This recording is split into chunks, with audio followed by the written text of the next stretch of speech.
Under Florida's new elevator law, emergency standby generators are now classified as legally required standby systems according to Article 701 of the Florida Electrical Code.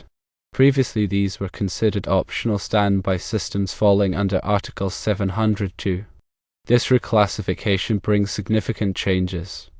Firstly, mandatory installation is now enforced, meaning that all new elevator installations must include emergency standby generators. Secondly, code compliance dictates that the installation and operation of these generators must adhere strictly to the requirements outlined in Article 701 of the Florida Electrical Code. Thirdly, regular testing and maintenance are now mandated to guarantee the reliability and immediate readiness of these generators during emergencies. Beyond these core changes, the new law specifies several additional requirements. Firstly, the generators must be capable of providing power to the elevator for a minimum of 30-minute intervals during an emergency situation. Secondly, the system must automatically switch to emergency power within 10 seconds of a power failure. Thirdly, the generators must be situated outside the elevator machine room. The importance of emergency standby generators for elevators has been elevated due to the new elevator law in Florida. Elevators are guaranteed to have a dependable power backup during emergencies such as power outages by classifying them as legally required standby systems. This enhanced safety protocol is aimed at ensuring passenger safety and operational continuity. Let's delve a bit deeper into the specifics of Article 701 and Article 702 to fully understand the implications of this change. Article 701 Legally required standby systems. This article covers electrical systems that are essential for safety and protection of human life. These systems are legally required to operate when the normal power supply fails. This article provides detailed guidelines on the sources of power transfer equipment, overcurrent protection, wiring methods, and grounding requirements. Article 701.16 specifically addresses the transfer equipment. It states that the transfer equipment, including automatic transfer switches, must be suitable for transferring loads from one power source to another. The transfer equipment must also be designed and installed to prevent the inadvertent interconnection of normal and emergency sources of supply. Article 701.11 covers the capacity and rating of legally required standby systems. The standby system must have adequate capacity and rating for the supply of all equipment intended to be operated at one time. Article 702 Optional standby systems. This article covers electrical systems that are intended to supply power to selected loads either automatically or manually. These systems are not legally required and are intended to provide power during interruption of the normal supply.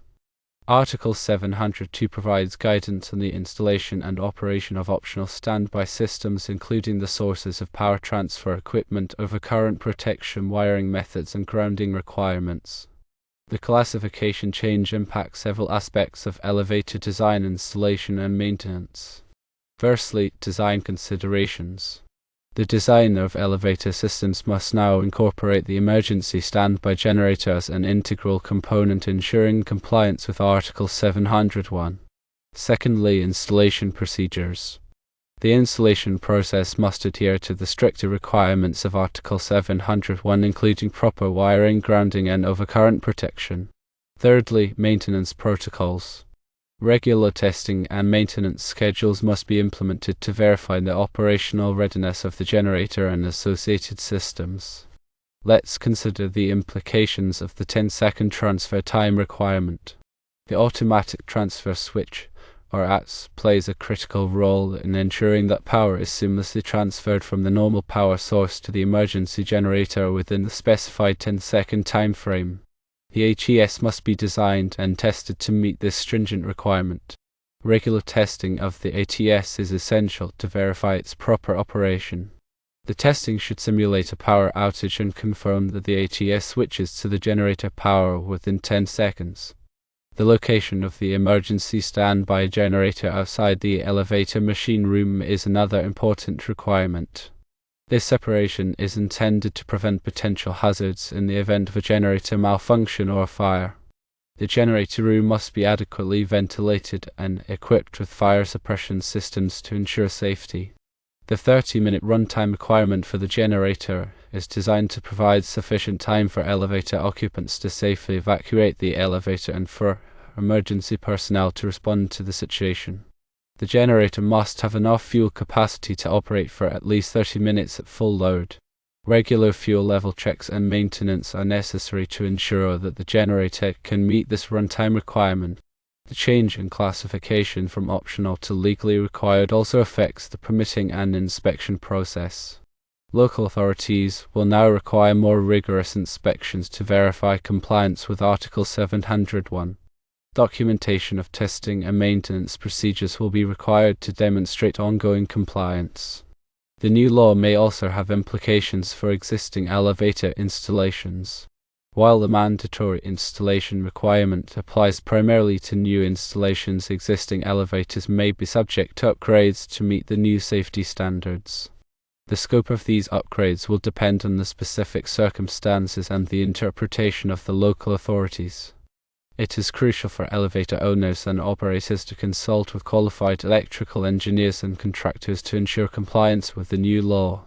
These professionals can assess the existing elevator systems, identify any necessary upgrades, and develop a plan for implementing the required changes. The new Florida elevator law reflects a broader trend towards enhanced safety standards for critical infrastructure.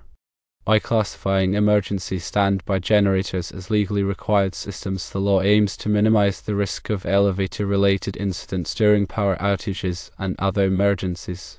Staying informed about these changes and taking proactive steps to ensure compliance are essential for protecting the safety of elevator passengers and maintaining the reliability of elevator systems. Furthermore, it is crucial to understand the specific requirements for legally required standby systems as outlined in Article 701 of the Florida Electrical Code. This includes understanding the requirements for the source of power, the transfer equipment, the overcurrent protection, the wiring methods, and the grounding. The source of power for legally required standby systems must be reliable and capable of supplying the necessary power to the connected loads. This typically involves using a generator or an uninterruptible power supply, or UPS. The transfer equipment must be designed to automatically transfer the load from the normal power source to the standby power source in the event of a power outage. The overcurrent protection must be sized and installed to protect the standby system from overloads and short circuits. The wiring methods must comply with the requirements of the Florida Electrical Code and must be suitable for the environment in which they are installed. The grounding must be properly installed to ensure the safety of personnel and equipment. In addition to the technical requirements, it is also important to consider the administrative requirements of the new law. This includes obtaining the necessary permits and inspections and maintaining accurate records of testing and maintenance. It is also important to train personnel in the proper operation and maintenance of the standby system. The new Florida elevator law represents a significant change in the way emergency standby generators are regulated. By classifying these generators as legally required systems, the law aims to improve the safety and reliability of elevators during power outages. Elevator owners, operators, and contractors must understand the requirements of the new law and take the necessary steps to ensure compliance. The economic impact of this law should also be considered. The cost of installing and maintaining emergency standby generators can be significant, particularly for smaller building owners. However, the potential benefits of improved safety and reduced liability outweigh the costs. The new law may also create new business opportunities for electrical contractors and generator suppliers. The increased demand for emergency standby generators and related services will likely lead to growth in these industries. In conclusion, the new Florida elevator law represents a positive step towards improving the safety and reliability of elevators. While the law may present some challenges for elevator owners, operators, and contractors, the long-term benefits of enhanced safety and reduced risk are well worth the effort. The specific requirements for elevator emergency standby generators typically include the following features. Firstly, automatic startup. The generator should automatically start upon sensing a power failure. Secondly, automatic transfer switch. An automatic transfer switch should be in place to seamlessly switch the elevator's power source from the utility to the generator. Thirdly, sufficient power capacity. The generator must be sized appropriately to handle the elevator's power demands plus any additional essential loads. Fourthly, fuel supply. There must be an adequate supply of fuel stored to run the generator for the mandated duration, often a minimum of 30 minutes but potentially longer based on local regulations. Fifthly, regular testing and maintenance. A schedule should be in place for regularly testing and maintaining the generator to ensure it is always ready for operation. Sixthly, remote monitoring. Many systems include remote monitoring capabilities allowing for performance tracking and alerting in case of issues. Let us consider the different types of generators available for elevator emergency standby power. Firstly, diesel generators. These are a common choice due to their reliability and long lifespan. However, they require regular maintenance and fuel storage. Secondly, natural gas generators. These can be a good option if a natural gas line is available. They are generally quieter than diesel generators and require less maintenance. Thirdly, propane generators. These are similar to natural gas generators but use propane as fuel. They require on-site propane storage. The selection of the right generator depends on factors like cost, availability of fuel, local regulations, and power requirements. The installation of the emergency standby generator should comply with all applicable codes and standards, including the National Electrical Code, or NEC, and local building codes. The installation should be performed by a qualified electrical contractor. The generator should be installed in a well-ventilated location and should be protected from the elements. The generator should be connected to the elevator system through an automatic transfer switch. The automatic transfer switch should be designed to automatically switch the elevator's power source from the utility to the generator in the event of a power outage. The automatic transfer switch should be tested regularly to ensure that it is functioning properly. The emergency standby generator should be inspected and maintained regularly by a qualified technician. The inspection should include checking the fuel level, the oil level, the coolant level, and the battery. The generator should be started and run for a short period of time to ensure that it is functioning properly. The generator should be serviced according to the manufacturer's recommendations. The Florida Electrical Code also addresses the placement and protection of emergency systems. Article 700.10 covers wiring for emergency circuits. Emergency circuits must be kept entirely independent of all other wiring and equipment and must not enter the same raceway cable box or cabinet with other wiring. Article 700.12 covers the general requirements for emergency systems. Emergency systems must be designed and installed to provide an alternate source of electrical power to specified equipment that is intended to supply illumination and power essential for safety to human life. Article 700.12 also requires that the emergency source of power be capable of supplying power for the duration of time required by the application, but not less than 1.5 hours. Article 700.12b2 requires that battery systems maintain voltage under load for the required duration and are automatically recharged after use.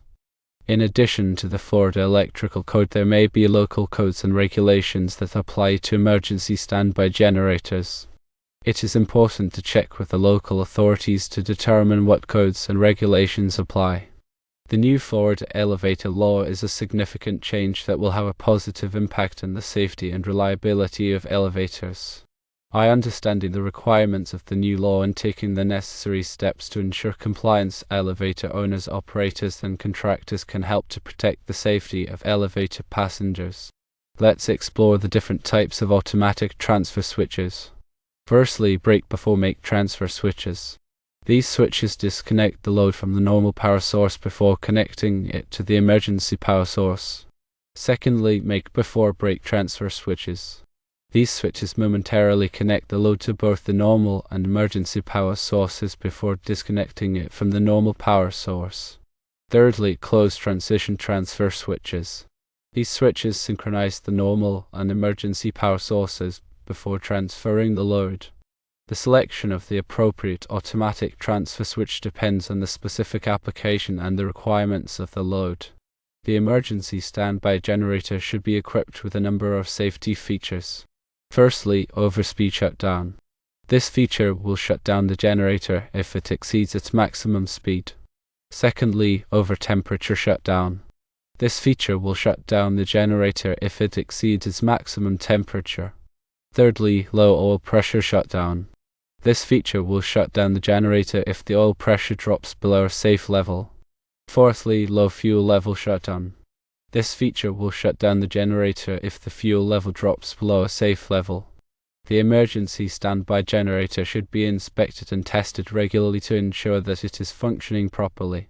The inspection should include checking the fuel level, the oil level, the coolant level, and the battery. The generator should be started and run for a short period of time to ensure that it is functioning properly. The generator should be serviced according to the manufacturer's recommendations. The Florida Electrical Code requires that emergency standby generators be tested regularly. The testing should be performed by a qualified technician. The testing should include simulating a power outage and verifying that the generator starts and runs properly. The testing should also include verifying that the automatic transfer switch functions properly. The results of the testing should be documented and kept on file.